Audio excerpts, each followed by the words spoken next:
The United Kingdom is collapsing. In just 6 years, it changed 5 prime ministers. The British pound fell to its lowest level against the dollar since 1985. The economy is sliding into a recession and will face its longest ever recession. The standard of living is falling faster than ever. Inflation is at almost 10%, while GDP is barely growing. To top it off, Scotland is on the brink of declaring independence, which will most likely push the Northern Ireland to declare independence, which will also kick out the UK from the top 10 largest economies. A little over 100 years ago, the United Kingdom stretched from New Zealand across entire India, the Middle East and Africa, all the way to Canada. It was the only empire in history upon which the sun never sets. In 1929, at the empire's peak, the British ruled around a quarter of the land on Earth. The British pound was the global default currency, and the British economy was booming. London was both the political and the financial capital of the world, and had the world's largest companies, such as East India, which was so big that it had its own military that consisted of over 200,000 professional soldiers. However, in less than 100 years, the United Kingdom lost over 90% of its territories, the British pound is consistently losing its value, and the economy is not even in the top 5 largest economies in the world. In fact, its former colony, India, has overthrown the UK and became the world's 5th largest economy by GDP. If the UK continues the way they are today, in less than 10 years, there might no longer be the UK. All that is left will be just England. I think even London at this point will declare independence. The Bank of England is desperate to lower the rates to at least stop the economy from sliding into a recession. But the highest inflation in decades has pushed the Bank of England to raise the rates to 3.5%, the highest rates in 14 years. When interest rates rise, it becomes more expensive to borrow, which means companies will start borrowing less, which means lower wages, cutting jobs, and even canceling long-term projects that won't bring enough cash in the foreseeable future. The priority will be to cut expenses and get cash on the table. The drop in purchasing power is expected to be so severe that it will wipe out the past 8 years of growth, as wage rises fail to keep pace with inflation and interest rates rise. 8 years of growth is about to disappear in a glimpse of an eye, as if you didn't make any progress in the last 8 years. When the economy is collapsing, the first thing you should do is make it easier to do business. The moment people realize that it's much more affordable and easier to do business in your country, they'll pack their stuff and move to your country. That's why all these tax havens exist. Nobody wants to pay taxes. Ireland reduced its corporate tax to 12.5%, and the next day literally everyone opened their headquarters there. Ireland's GDP per capita is now twice the amount of the United Kingdom.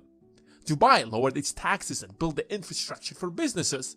In less than 30 years, it built a city that attracts the wealthiest people across the globe. But guess what the United Kingdom is doing? It is doing the absolute opposite. It's raising taxes because things have become so bad that the government can't even fulfill its budget. Raising taxes should be the last thing you ever want to do at this point. Higher corporate taxes are going to drive out corporations. They will start leaving, which means fewer jobs will be available, which means higher unemployment, which means fewer people paying taxes. That's not all. Corporations aren't just going to take all that burden upon themselves. They will find ways to avoid those taxes by relocating their headquarters or some other financial schemes. But eventually, they will pass that cost burden to the customers. So if you have raised taxes to fix inflation, congrats, you've pushed inflation to rise. Congratulations, you played yourself. The government might make some money now, but eventually in the long run, it's losing money. I'm not saying taxes are bad. There should be taxes.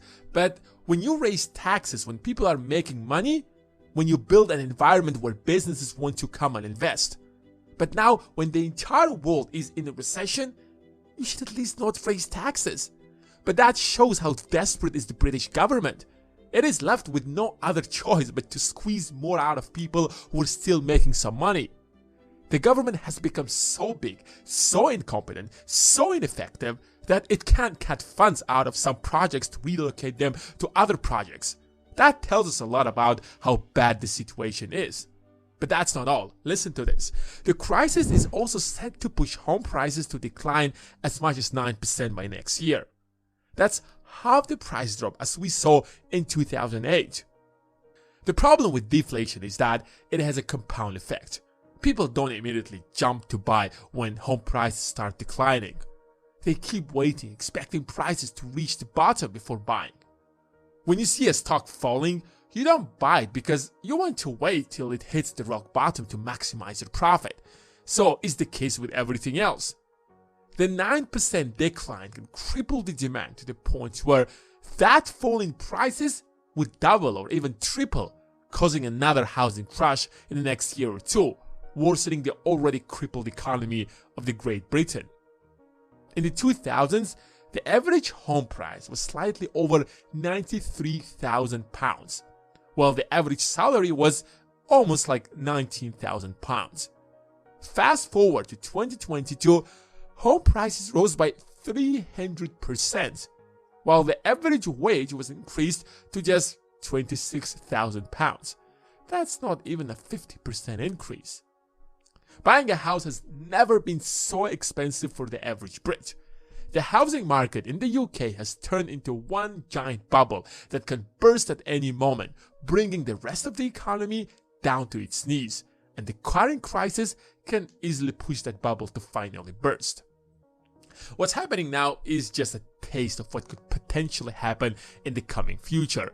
It can wipe out the life savings of so many people, especially people who took mortgages and will witness the value of their homes plummet right in front of their eyes. Combine that with rising fuel and food costs, and you get a perfect recipe for economic turmoil. It's not surprising that Scotland wants to leave the UK. Britain left the EU with a tiny margin of 51.9%. That was such a shocking news back then that the Prime Minister David Cameron resigned, since without the EU, Britain has very little hope to grow in the 21st century alone. Britain is no longer the empire that rules the world.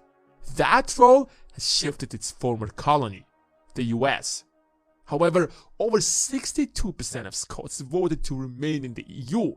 So while the UK is going through such a crisis after leaving the EU, Scotland is wondering why on earth it has to suffer the same fate as England if it had chosen to remain in the European Union. Britain is not going to let the Scotland live easily. It has passed laws that would make it difficult for another referendum to take place. But you see where it's going. The crisis that Britain is undergoing didn't emerge yesterday. It's a combination of multiple crises that have been accumulating over decades. Brexit alone created political turmoil that Britain hasn't fixed yet, and it's only getting worse. Combine that with the crises the pandemic had created since 2020 and Russia's invasion of Ukraine, you get UK's worst economic crisis since World War II.